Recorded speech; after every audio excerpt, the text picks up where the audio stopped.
देवाच्या वचनाकडे जाऊ. प्रेमळ देव बाप्पा, प्रभू येशूच्या नावात आम्ही तुझ्या पायाजवळ येतो, विनंती करतो आमच्याशी बोल. इथं बसलेल्या प्रत्येकाशी बोल, माझ्याशी बोल. आणि प्रिय देवा, जसे आम्ही आलो तसे आम्हाला जाऊ देऊ नको. आमची आत्मिक उन्नती हवी आहे, आम्हाला तुझा सहवास हवा आहे, आम्हाला आशीर्वाद हवेत प्रभू, आम्हाला तुझी संगती हवी आहे आणि ती फक्त तुझ्या वचनाकरवी मिळणार आहे. आणि म्हणून तुझं वचन आज आमच्याकडे येत असताना सर्व बंधनं दूर कर, सर्व अडखळणं दूर कर. तुझा सेवक प्रभू तुझ्या झग्याआड घे, तुझा सेवक तुझ्या हाताखाली घे आणि त्याच्याकरवी तू आमच्याशी बोल. आणि त्या बसणारा आणि चॅनलवर ऐकणारा आणि ज्या कोणाला हा संदेश जात आहे त्या प्रत्येकाला नावाने आशीर्वादित कर. शैतानाच्या सर्व कुयुक्त्या या भक्तीविरुद्ध, या संदेशाविरुद्ध आम्ही बांधतो आणि प्रार्थना मी येशूच्या नावात करतो. आमीन बोलूया आपण, आमीन बोलूया आपण. बर, मत्ती कृषी वर्तमान याचा 10वा अध्याय आणि वचन 41 आपण आजच्या म्हणण्यासाठी वाचत आहोत. दुसरी इतिहास पुस्तक याचा 20 अध्याय आणि वचन 20 आपण आजच्या म्हणण्यासाठी वाचत आहोत. वाचा बरोबर. मत्ती 10:41. संदेष्टाला संदेष्टा म्हणून जो स्वीकारतो त्याला संदेष्टाचे आशीर्वाद मिळतात. आमेन. पुढे. आणि जो नीतिमानाला नीतिमान म्हणून स्वीकारतो त्याला नीतिमानाचे प्रतिफळ मिळते. पुढे.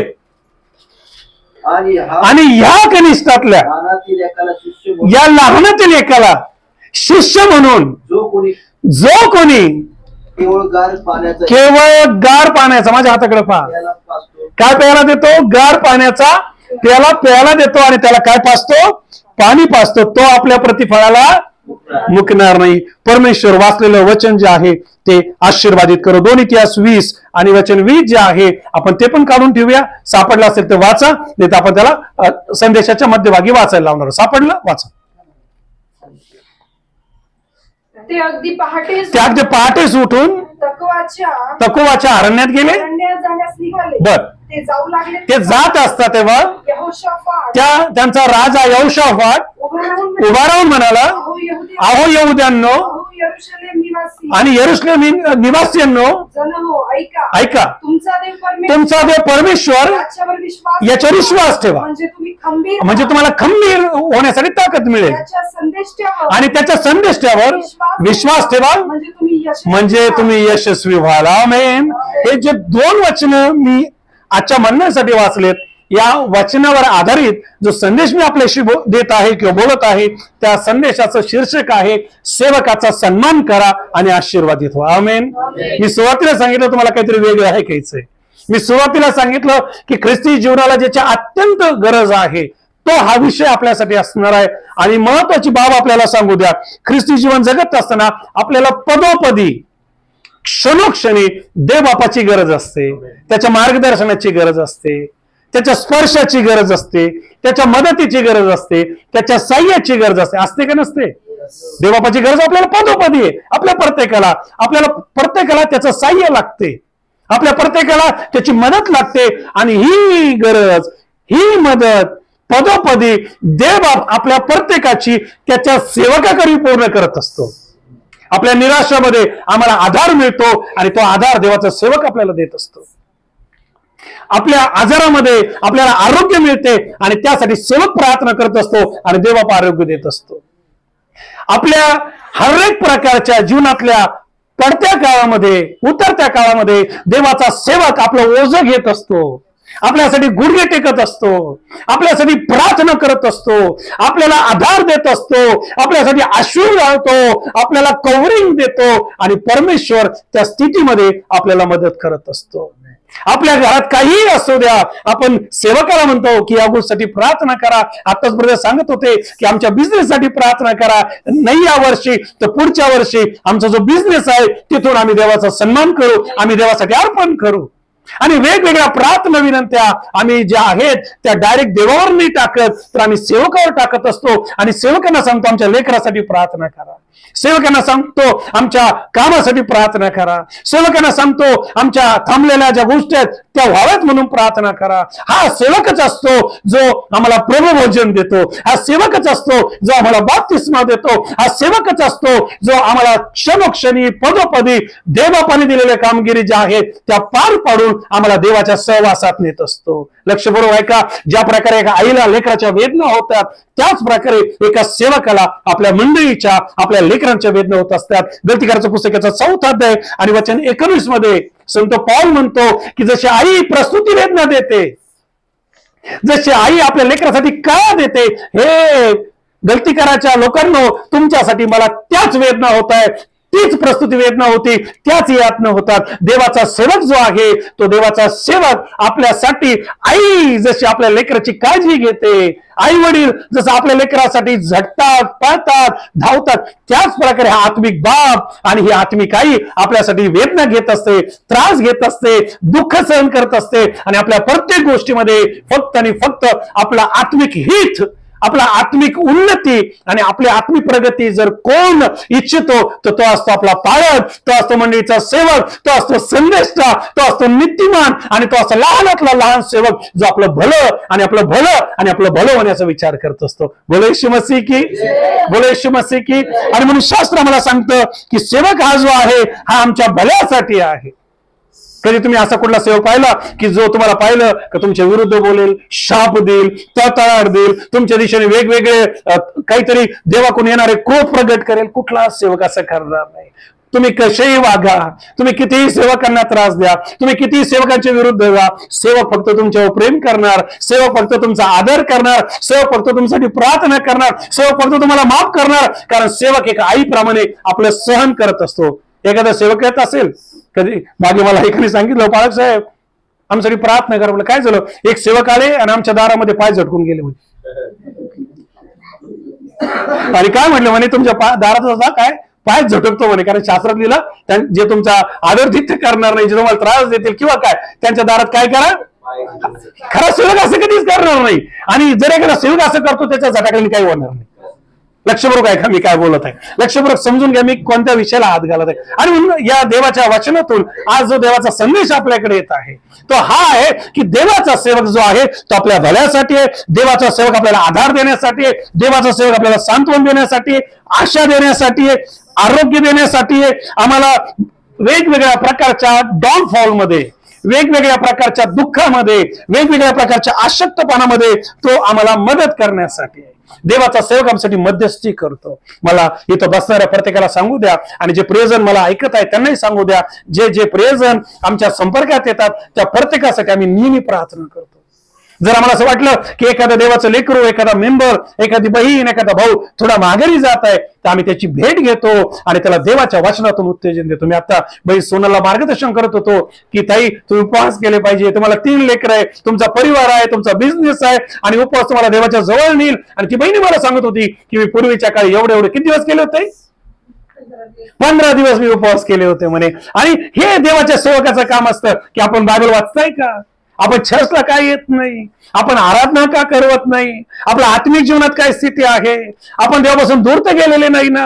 आणि आपल्याला देवाच्या जवळ घेणं, आपल्यासाठी मध्यस्थी करणं, आपल्याला आधार देणं आणि आपल्याला देवाबरोबर ठेवणं, तोपर्यंत जोपर्यंत तुम्ही आणि तो सेवक येशू बरोबर जात नाही, तोपर्यंत तुम्ही आणि तो सेवक स्वर्गात जात नाही. देवाचा सेवक आपला हात सोडणार नाही. बरं तुम्ही त्याचा हात झटका, बघा तुम्ही त्याला त्या लेवलला नका धरू, पण तो तुम्हाला सोडणार नाही. का तो तुम्हाला सोडणार नाही? कारण तुमची आई आणि वडील असतो. आमेन म्हणाल का? देवाच्या सेवकासाठी आमेन म्हणाल का? शास्त्र आम्हाला सांगतं देवाचा सेवक जो आहे तो झाकणारा असतो, तो आधार देणारा असतो आणि तो तुमच्यासाठी मध्यस्थी करणारा असतो. शास्त्रामध्ये लिहिलं, निर्गमाचं पुस्तक याचा 32 अध्याय वचन 10 मध्ये मोशेने इस्रायल लोकांसाठी मध्यस्थी केली. आता हे जे इस्रायल लोक होते, या लोकांना देवाने असंख्य चिन्ह चमत्कार करून यांची सुटका केली होती. तांबडा समुद्र दुभांगला होता, यांच्यासाठी फारोचं सैन्य अख्खं मारून टाकलं होतं. यांना सोडाव म्हणून त्या लोकांवर त्या काळी देवाने वेगवेगळ्या प्रकारच्या 10 पिढ्या पाठवल्या होत्या. आणि देव फक्त चिन्ह चमत्कार करत असताना मोशे देवाकडे गेला हे नियमशास्त्र आणण्यासाठी, आणि मोशेला थोडा उशीर लागला. हे लोक आरोनाकडे गेले आणि आरोनाला म्हणले आम्हाला दिसणारा देव दाखव, आम्हाला दिसणारा देव पाहिजे. आणि आम्हाला कोणत्या देवाने सोडवलं? मोशे नव्हता फक्त सेवक, कुठे गेला होता? उपवास प्रार्थनेत गेला होता. आरोनाला काही समजून आरोन म्हणले काम करा, सगळ्या बाया गळ्यातलं, नाकातलं, कानातलं मला द्या बरं. सगळं सोनं गोळा केलं, त्याचं एक वासरू तयार केलं आणि सगळ्यांना सांगितलं हाच तुमचा देव ज्याने तुम्हाला कुठून सोडवलं, इस्रायल मधून.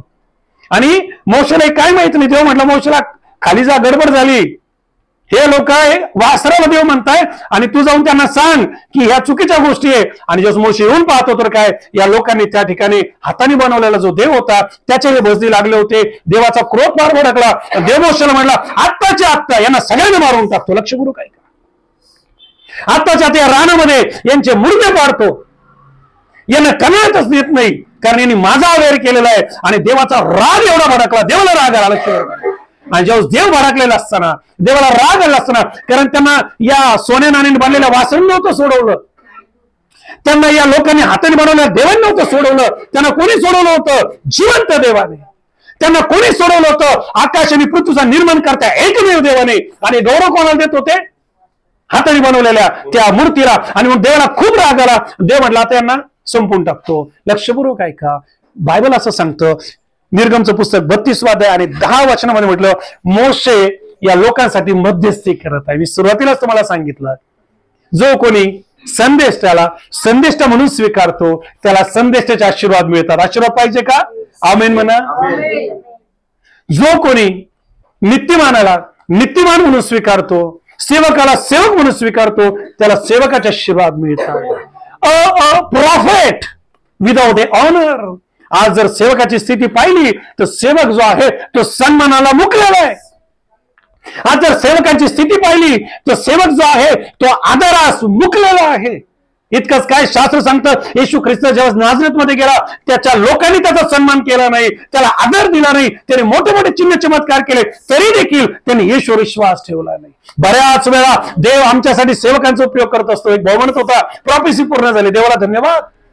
एक भाऊ म्हणत होता की या गोष्टीमुळे आशीर्वाद आहे, सेवकाचा देवाने उपयोग केला, परंतु सेम टाइम आम्ही हे विचारता कामा नये, कुठलाही देवा सेवक असो, मी माझ्याबद्दल बोलत नाहीये, कुठलाही सेवक असो, तुम्ही ज्याही मंडळीमध्ये आहात, ज्याही ठिकाणी तुम्हाला ठेवलेला आहे त्या सेवकाचा सन्मान करायला विसरू नका. कारण आज जर सन्मान जो आहे त्याच्यापासून कोण वंचित असेल तर तो आहे देवाचा सेवक. देवाचा सेवक करतो काय, आयुष्यभर तुम्हाला उत्तेजन देईल. देवाचा सेवक करतो काय, आयुष्यभर तुमची सेवा करेल. देवाचा सेवक करतो काय, आयुष्यभर तुमची प्रार्थना करेल, आयुष्यभर तुमच्यासाठी मध्यस्थी करेल. कितीतरी वेळा अशी वेळ आली की देव आमच्यावर क्रोधाविष्ट झाला होता, जसा तो इस्रायल लोकांवर झाला होता.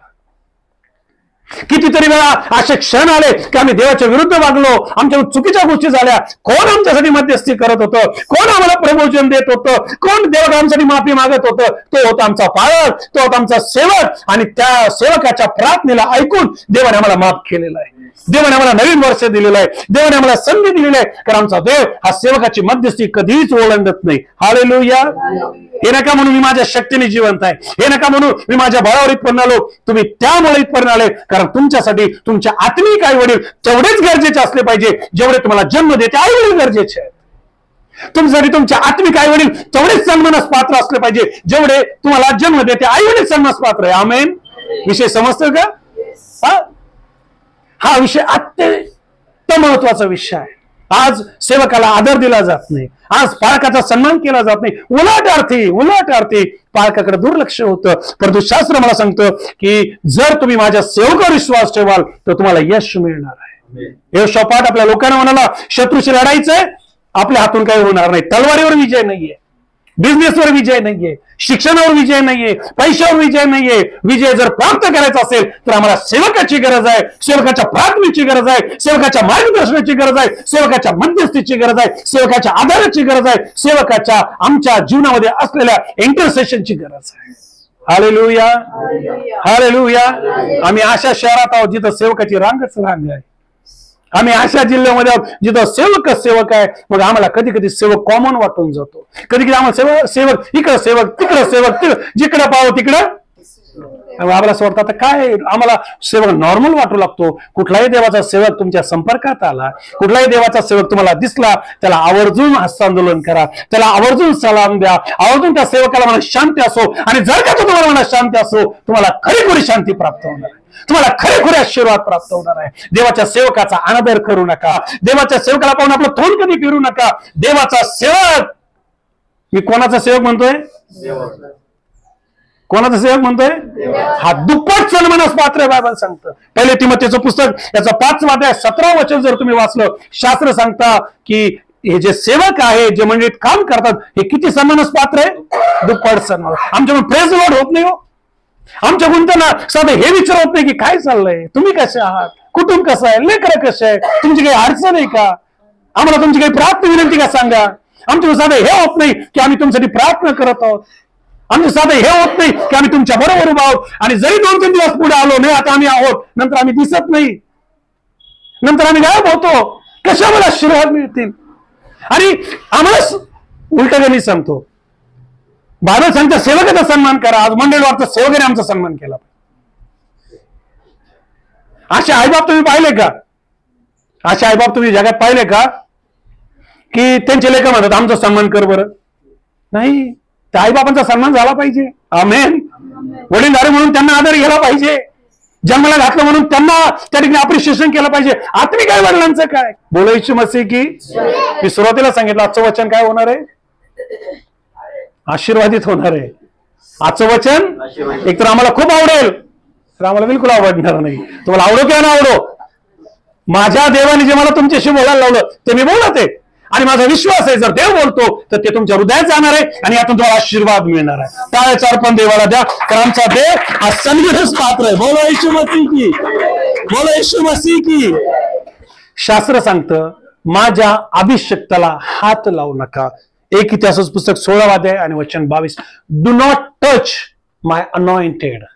जो देवाचा सेवक आहे त्याला आम्ही हात लावता कामा नये, त्याच्या विरुद्ध आम्ही बोलता कामा नये, त्याला आम्ही नाव ठेवता कामा नये, त्याची चुगली करता कामा नये, त्याची निंदा करता कामा नये. आमेन म्हणाल का? तुम्ही मला असा संदेश नाही चालला. मी तुमच्यावर खूप प्रेम करतो, तुम्ही माझा खूप आदर करताय. मी सर्वांसाठी हा संदेश देत आहे. हा टीव्ही चॅनलवर जाणार आहे, हा निर्णय चॅनलवर जाणार आहे. आणि जी कोणती बहीण, जो कोणता भाऊ मला ऐकत असेल, देवाच्या वचनातून मी तुम्हाला सांगतो, देवाच्या सेवकाला स्पर्श करू नका, देवाच्या सेवकाच्या विरुद्ध उभं राहू नका, देवाच्या सेवकाच्या विरुद्ध चुगली करू नका, देवाच्या सेवकाची निंदा करू नका. हे करण्याद्वारे तुम्ही तुमच्यावर शाप ओढून घेताल. हे करण्याद्वारे तुम्ही तुमच्या लेकरांना शाप ओढून घेताल. हे करण्याद्वारे तुम्ही तुमच्या कुटुंबावर आणि तुमच्या पिढीवर शाप ओढून घेताल. काय बोलताय? हो, मी देवाच्या वचनातून तुमच्याशी बोलत आहे. देवाचे सेवक जे आहेत ते आमच्या भल्यासाठी आहे. देवाचे सेवक जे आहेत ते आमची काळजी करण्यासाठी आहेत. आणि देवाचे सेवक जे आहेत ते आमच्या मदतीसाठी आहेत. आम्ही जो आमचं भलं करतोय, जो आमच्यासाठी मध्यस्थी करतोय, जो आम्हाला मदत करतोय, जो आम्हाला त्या ठिकाणी देवाच्या जवळ घेऊन जातोय, आम्ही त्याच्या विरुद्ध जाणार का? आम्ही त्याच्या विरुद्ध बोलणार का? आम्ही त्याला नाव ठेवणार का? आम्ही त्याला हात लावणार का? शास्त्र सांगतं 1 इतिहास 16:22 मध्ये माझ्या अभिषेक्ताला हात लावू नका. देवाच्या सेवकाला देवाच्या हातात देऊन टाका. देवाच्या सेवकाला देवाच्या ताब्यात देऊन टाका. तो असा तो तसा, हा सेवक हे करतोय, तो सेवक ते करतोय, हा सेवक आमका करतोय, तो याच्यासाठी देवाने आम्हाला निवडलं नाही. ह्या गोष्टी तुमच्या आशीर्वाद चोरतील. समजतं मी काय बोलत आहे? बोलो येशू मसीह की. या गोष्टी तुम्हाला देवाच्या अभिषेकापासून दूर घेऊन जातील. कल्पना करा, तुमचं काम काही दिवसात होणार आहे आणि जर तुम्ही देवाच्या सेवकाच्या विरुद्ध उभे राहिले ते काम कधीच होणार नाही. कारण तो कोणाचा सेवक आहे? हा, लक्षात घ्या. देवाचा सेवक या जगात देवाला सर्वात जास्त प्रिय आहे. मग मंडळ, मग बाकीच्या गोष्टी. देवाला सर्वात जवळचं कोण असेल तर तो आहे त्याचा सेवक. देवाचा सेवक देवाच्या डोळ्यातील बाहुलीप्रमाणे. आमेन. हालेलुया. देवाचा सेवक हा देवाच्या मनातला आहे. देवाचा सेवक हा देवाच्या सर्वात जवळचा आहे आणि त्याला तुम्ही स्पर्श कराल, त्याच्या विरुद्ध तुम्ही बोलाल. त्याची तुम्ही हाताने सेवकाला कधी त्रास देणार नाही. एखादं उदाहरण सोडलं तर कधी कधी काही ठिकाणी काही लोक तर सेवकावर हात पण उचलतात आणि पिढ्यांची शाप ओढून घेतात. मला त्या विषयाकडे जायचं नाहीये, परंतु महत्वाची गोष्ट, जरी आम्ही सेवकांवर हात उचलत नसलो, जरी सेवकाला आम्ही हाणमार करत नसलो, पण त्याच्या विरुद्ध बोलणं हात उचलण्यापेक्षा कमी नाहीये. त्याची निंदा करणं त्याला मारण्यापेक्षा कमी नाहीये. त्याच्या विरुद्ध जाणं म्हणजे देवाच्या विरुद्ध जाणं आहे. आणि शास्त्र मला सांगतं हीच गोष्ट मोशे बरोबर घडली. मोशे देवाच्या सहवासात होता आणि शास्त्र मला सांगतं की त्याची बहीण मिरियाम, गणनाचं पुस्तक 12 अध्याय 2 वचन, ही मोशेच्या विरुद्ध कुरकुर करत आहे. बहिणींना जास्त असतं नाराज व्हायचं काम. नाराज व्हा, तुमचा अधिकार आहे. सेवकावर नाराज झालं पाहिजे, पण कुरकुर करू नका. हालेलुया. आजची उपवास प्रार्थना खूप आशीर्वादित होते. का? कारण आज आम्ही देवाला आणि त्याच्या सेवकाला समजून घेतो. मी सुरुवातीला सांगितलं, देव डायरेक्ट येऊन भेटतो का? चल किशोर असं कर, चल किशोर माझ्या हातून प्रभोजन घे, चल रोहित माझ्या हातून बाप्तिस्मा घे. देव त्याच्या सेवकाचा उपयोग करतो जास्तीत जास्त. लक्षपूर्वक काय का मी काय बोलते? होय, देव निसर्गातून बोलेल, स्वप्नाद्वारे बोलेल, बायबलद्वारे बोलेल, पण जास्त आमच्या जीवनात दिसणारा रोल जर कोणाचा असतो तर तो सेवकाचा असतो. या जगात सर्वात सुंदर गिफ्ट तुम्हाला आणि मला देवाने काय दिलं असेल तो तो त्याचा सेवक आहे. टाळी वाजून त्या प्रत्येक सेवकासाठी जे आपल्या मंडळात सेवा करत आहे त्यांचा सन्मान करा, त्यांचा आदर करा. त्यांना काही नको तुमच्याकडून, फक्त तुम्ही एकदा म्हणा, पास्टर आम्ही तुमच्या खूप प्रेम करतो, आम्हाला तुम्ही खूप आवडताय, तुमचे संदेश आम्हाला आवडताय, तुमची साक्ष आम्हाला आवडते, तुमचा स्वभाव सेवक रात्रभर झोपणार नाही. अरे माझ्या मुलांनी माझा सन्मान केला, ती बहीण मला अशी बोलली, तो भाऊ मला कसं बोल. तो देवाच्या सेवकासारखा हवळा कोणीच नाहीये. आमीन नाही म्हणणार? देवाच्या सेवकासाठी आमीन म्हणाल का? देवाच्या सेवकाला फक्त तुम्ही थोडं उत्तेजन द्या, संपला. तो इतका फुगून जातो, अरे मंडळी माझ्या बरोबर आहे. हे करा. का करा? कारण देव त्याद्वारेच आशीर्वाद देतो. देव त्याच्या सेवकाला सांगितल्याशिवाय शास्त्र सांगतं काहीच करत नाही. कधी कधी आम्हाला असं वाटतं काही माहिती नसतं सेवकाला सगळं माहिती असतं, कारण देव त्याच्या लेकरांबद्दल प्रगट करतो. सेवक आपला गप असतो, कारण त्याला हे पाहायचं असतं की हा आपल्याशी प्रामाणिक आहे का. सेवक जो आहे तो हे पाहतो की आपल्या आत्मिक आई वडिलांना धरून चालतो का. आणि आज रात्री हा उपवास प्रार्थनेचा जो दिवस आहे हा देवाच्या सेवकासाठी आपण वेगळा करूया. आणि देवाच्या सेवकासाठी फक्त तुमच्या पालकासाठी नाही, तुमच्या पालकाचा तुम्ही सन्मान कराच, पण त्या प्रत्येक पालकाचा सन्मान करा, त्या प्रत्येक मंडळीत सेवकाचा सन्मान करा जे सेवक देवाने तुम्हाला दिलेले आहे. सर्वात जास्त तुमच्या पालकावर प्रेम करा, सर्वात जास्त तुमच्या पालकाचा आदर करा, कारण तो देवाने तुम्हाला दिलेला आहे. आणि जर बाकीचे भेटले तर त्यांचा पण आदर करा, पण सर्वात जास्त आदर कोणाचा करायचा? तुमच्या मंडळीचा, तुमच्या पालकाचा, तुमच्या आई वडिलाचा. हे नका म्हणू की माझा हा पालक नाही, माझा तो पालक, माझा तो पालक नाही, माझा तो पालक. तुझा कोणताच पालक नाहीये जर तू असं म्हणतोय तर. कोणताच पालक नाही. हे म्हणू का आपण आपल्या आई वडिलाला ही माझी आई नाही म्हणू का? म्हणलं ते आहे म्हणजे थांब रे इकडे आमदार, काय झालं याला आज? याला पावर म्हणजे काय कोणी झपाटलं का? काय म्हणतोय? बरोबर आहे का? आत्मिक आई वडिलांबद्दल हे कसं होतंय? ज्या चर्चमध्ये देवाने तुम्हाला ठेवलंय ते चर्चचे पालक पालकीन मंडळीतले वडील हे तुमचे आई वडील आहेत.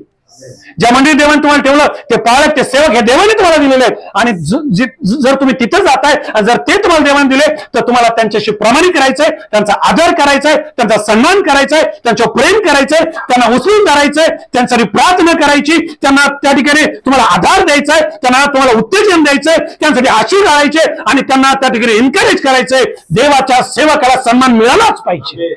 देवाच्या सेवकाला प्रार्थना करून देवाच्या सेवकाच्या हात उचलून आम्ही त्याला उत्तेजन दिलं पाहिजे. आमेन.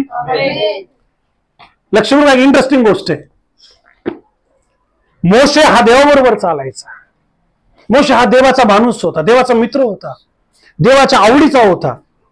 आणि मी सुरुवातीला सांगितलं देवाला कोण आवडतं? त्याचे सेवक. का? कारण या जगामध्ये ते त्याचं राज्य वाढवत आहे. या जगात सेवक होणं सोपं नाही तर माझ्यावर तुम्ही सगळे सेवक असते. आणि पीक कमी असताना कामकरी जास्त असते. जर सगळे सेवक असते तर. आलं लक्षामध्ये? बरोबर म्हणताय.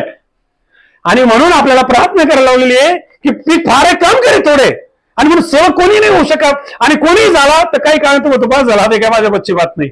जो देवाने बोलवलेला आहे, ज्याला देवाने नाव घेऊन बोलवलंय आणि जो देवातल्या मनातला आहे तो देवाची सेवा करत आहे. आणि ती प्रामाणिकपणे करतो, साक्ष चांगली ठेवून करतो, सगळ्या लोकांना घेऊन चालतो, बहिणीला घेऊन चालतो, भावाला घेऊन चालतो, आईंना घेऊन चालतो, आंटींना घेऊन चालतो, अंकलला घेऊन चालतो, लेकरांना घेऊन चालतो, स्वतःचा बाजूला ठेवतो, सगळ्याची मनधरणी करतो. आमेन. स्वतःच मध्ये ठेवल पण सगळ्यांना घेऊन चालेल. तो आहे देवाचा सेवक. त्याच्या करिअर मधून, कॅरेक्टर मधून, बोलण्यामधून, चालण्यामधून देव दिसतो. तो देवाचा सेवक. जे तोंडात एक आहे आणि कृतीत एक आहे त्या ठिकाणी प्रॉब्लेम आहे, पण जे तोंडात आहे, जे कृतीत आहे तो देवाचा सेवक. आणि मोशे असा होता. मोशे शास्त्र मला सांगतं देवावर बोलत असताना त्याच्या मंडळीतल्या एका बहिणीने, जी त्याची नात्याने पण बहीण होती, कुरकुर केली. लक्षपूर्वक ऐका. ही कुरकुर मोशेंनी ऐकली. मोशेला माहित पण नाही ती काय बोलत आहे. ही कुरकुर कोणी ऐकली माहितीये का? देवाने ऐकली. वाचूया आपण देवाचं वचन लवकर. गणनाचं पुस्तक शेवटचं वचन आहे, 12 अध्याय 2 वचन. ऐका देवाचं वचन.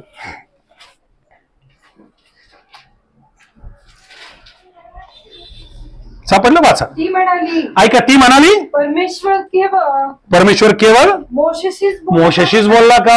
आम्हाशी नाही. आम्हाशी नाही बोलत का? आम्ही बायबल वाचत नाही का? आम्ही उपवास धरत नाही का? आम्ही चर्चला जात नाही का? आम्हाला काही एवढे वर्ष देवात येऊन झाले नाही का? कधी कधी हे विचार येतात आमच्या डोक्यात. हा, वाचा. हे तिचे बोलणे कोणी ऐकले? मोशेला तर कानोकान खबर आहे, कधी रावला असं वाटतं काय तोंडावर पाळायचं म्हणायचं, गेले कधी झाले सुरू. आपण कधीच हे करू नका, कधीच असं करू नका. आणि जर असं कोणी करतो, लक्षपूर्वक काय का मी काय बोलतोय, त्याच्या संगती राहू पण नका. आमेन. आम्हाला कधी कधी एखाद्या सेवकाबद्दल बोलतोय, दोन बोलतात, आम्ही ऐकू लागतो.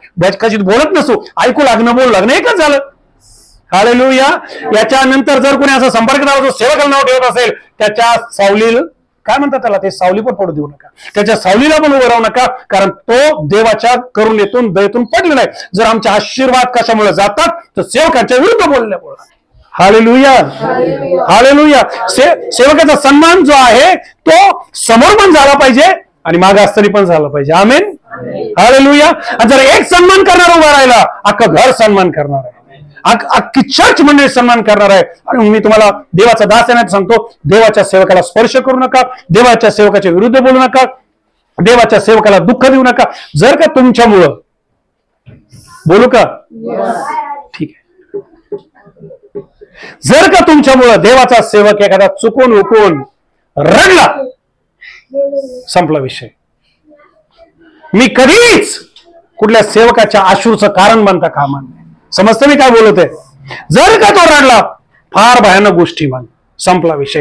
ही बहीण मोशेच्या विरुद्ध बोलती, मोशेला काही माहिती नाही, पण देवाने ऐकलं. पहा, परत परत सांगतो, तुम्ही सेवकाविरुद्ध बोलताल का सेवकाला कळणार नाही, पण देव तुमच्याकडे कान लावू नये, देव तुमच्याकडे नजर लावू नये, की चुकून हुकून कोण माझ्या सेवकाच्या विरुद्ध जाईल, कोण माझ्या संदेशाच्या विरुद्ध जाईल, कोण माझ्या दासीच्या विरुद्ध जाईल, कोण माझ्या दासाच्या विरुद्ध जाईल. चुकून हुकूनही देवाच्या सेवकाच्या विरुद्ध जाऊ नका, कारण देवाचा सेवक जरी ऐकत नसला, ऐकणारा कोण आहे? स्वर्गातून देव.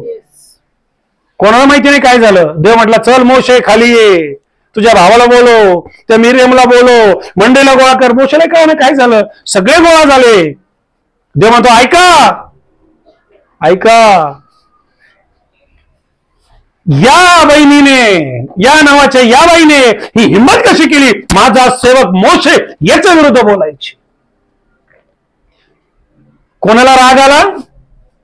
सेवकाबद्दल बोलल्यावर कोणाला राग आला? तुम्हाला समजतं मी काय बोलत आहे?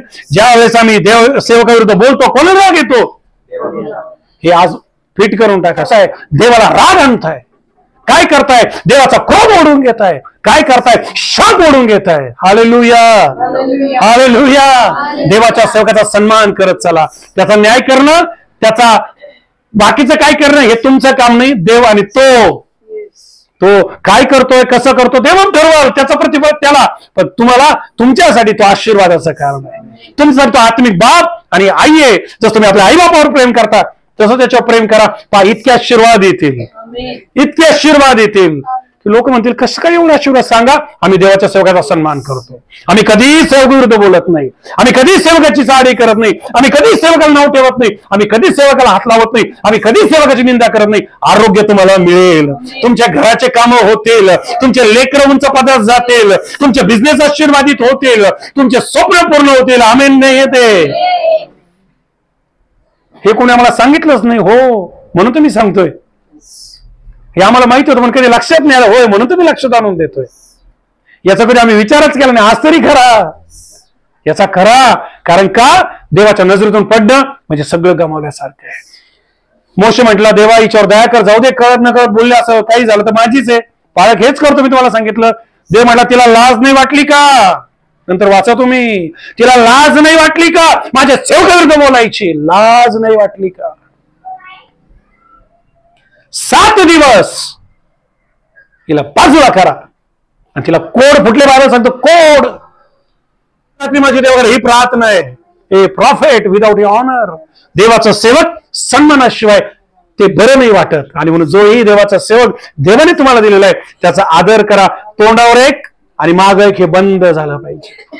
देवाचा सेवक कुठेही असो, कसंही असो, तो बोलतोय, ती बोलते, never do that, never do that. आणि ज्या चर्चला ती जाती माझ्याच वयात पाळक आहे. ज्यावेळेस तो पाळक तिथं आला तो त्यावेळेस 17-18 वयाचा होता. तेव्हापासून आतापर्यंत माझी आई त्या पाळकाला पाळक साहेबाशिवाय बोलत नाही. माझी आई कधीच आपला दशांश चुकवत नाही. माझी आई कधीच ते चर्च सोडत नाही. कधी त्या बाळकाचे संदेश लागतील तरी ती देवाला धन्यवाद देते, कधी आवडतील तरी देवाला धन्यवाद देते, कधी टोचतील तरी ती देवाला धन्यवाद देते. मागा असो पुढे असो पाळक साहेबच बोलते. आणि देवाने माझ्या आईचे 2 ऑपरेशन आशीर्वादित केले. 2 अटॅक मधून ती वाचली. 2 अटॅक मधून. काय थांबा. आणि कोरोनाच्या काळामध्ये सीटीआर म्हणायचो आपण त्याला, राईट, स्कॅन करायचे. आणि तो सीटीआर ज्यावेळेस आम्ही केला, डॉक्टर म्हणला ही मरणारे पहिले सही करा, 80% हृदय फुफ्फुस खराब झालेले, ही वाचणार नाही. आणि मी तिथं होतो, आम्ही सगळे टेन्शन होतो, आता काय करायचं. ती एवढी धनदाकट होती, तिचा ऑक्सिजन संपल्यात जमा झाला होता. आम्हाला असं वाटलं सगळं संपलं. रातोरात्री आम्ही श्रीरामपूर इथं घेऊन आलो. काय स्पीड आहे देवाला माहिती. अँब्युलन्स केली वेगळी. आणि या सगळ्या गोष्टी देवाने तिला काहीच होऊ दिलं नाही. ती एवढी धनदाकट आहे, मला सांगावं लागतं का तुझे 2 ऑपरेशन झालेले आहेत. हे आशीर्वाद का आले, हे आरोग्य का मिळालं, हे जीवन का मिळालं. देवाच्या सेवकाचा सन्मान, देवाच्या सेवकाचा आदर, देवाच्या सेवकावर प्रेम, देवाच्या सेवकाला उत्तेजन देणं, देवाच्या सेवकाला समजून घेणं आणि त्यासाठी प्रार्थना करणं. आता संदेश तुम्ही ऐकत असताना मी आपल्या प्रत्येकाला उत्तेजन देईल. परत आणि परत सांगतो, घ्यायचं तर तुमच्यावर आहे, नाही घ्यायचं तरी तुमच्यावर आहे. पण माझी प्रार्थना आहे, माझ्या भावाने 12 दिवस उपवास केले, त्याच्याबरोबर कुटुंबातल्या अनेक जणांनी उपवास केले असतील. आज माझ्या मुलीने पण उपवास धरलाय. आणि आपल्यापैकी अनेक जण उपवास नसतात. आणि आपल्या सेवकाबद्दल मी आपल्याला उत्तेजन देईल. उपवास, प्रार्थना आणि सगळं करत असताना त्याचा आदर करायला विसरू नका. कधीच त्याला हात लावू नका, कधीच त्याला स्पर्श करू नका, कधीच त्याच्या विरुद्ध बोलू नका, कधीच त्याची निंदा करू नका, कधीच त्याच्याबद्दल ऐकून पण घेऊ नका. आमेन म्हणा. आम्ही कुठं बोलतो, फक्त ऐकतो. सेम. कधीच देवाच्या सेवकाच्या विरुद्ध जाऊ नका. तो कसा आहे, कोण न्याय करेल. आम्ही देवाच्या अगोदर नाही करायला एवढे उतावळे आहोत की देव म्हणतो अरे तो योग्य आहे, तुला कळलं रे, कारण तो आत्मिक जीवनात प्रॉब्लेमॅटिक आहे. आमेन. संदेश समजला काय देवाचं वचन. जो संदेश त्याला संदेश म्हणून स्वीकारतो त्याला काय मिळतं, प्रतिफळ मिळतं. जो सेवकाला सेवक म्हणून स्वीकारतो त्याला काय मिळतं. आणि जो लहानातल्या लहानाला दास म्हणून स्वीकारतो, जसं तुम्ही मला लहानातला लहान दास, छोटासा देवा सेवक मी या जगामध्ये, फार छोटासा. आणि तुम्ही जो माझा स्वीकार करता आणि जो आलेला देवा संदेश तुम्ही ऐकला, हा संदेश शैतान हिरावून घेता कामा नये, हा संदेश वाया जाता कामा नये. जे मला टीव्ही चॅनलवर ऐकत आहे, मोबाईल चॅनलवर ऐकत आहे, आजपासून आपल्या पालकात सन्मान करायला सुरू करा. आजपासून जो देवाने दास दिलेला आहे, जो तुमचा रात्रंदिवस आशीर्वाद लावतो, त्याच्यावर प्रेम करायला सुरू करा. त्याच्यावर बोलणं बंद करा, त्याला उत्तेजन द्या, त्याच्या हात उचलून धरा, त्यासाठी प्रार्थना करा. त्याला सांगा पालक साहेब कोणी तुमच्यावर असो किंवा नसो, मी तुमच्या बरोबर आहे. पहा तुम्ही खूप आशीर्वादित होताल, इतके आशीर्वादित होताल की देव तुम्हाला विजय देईल, तुम्हाला हिंमत प्राप्त होईल. पास्टर दीपक थोरात या नावाने आपलं जे YouTube चॅनल आहे, मी आपल्याला विनंती करतो की अशा प्रकारचा देवाचा संदेश आपल्याला मिळण्यासाठी आमचं चॅनल आपण सबस्क्राईब करावं.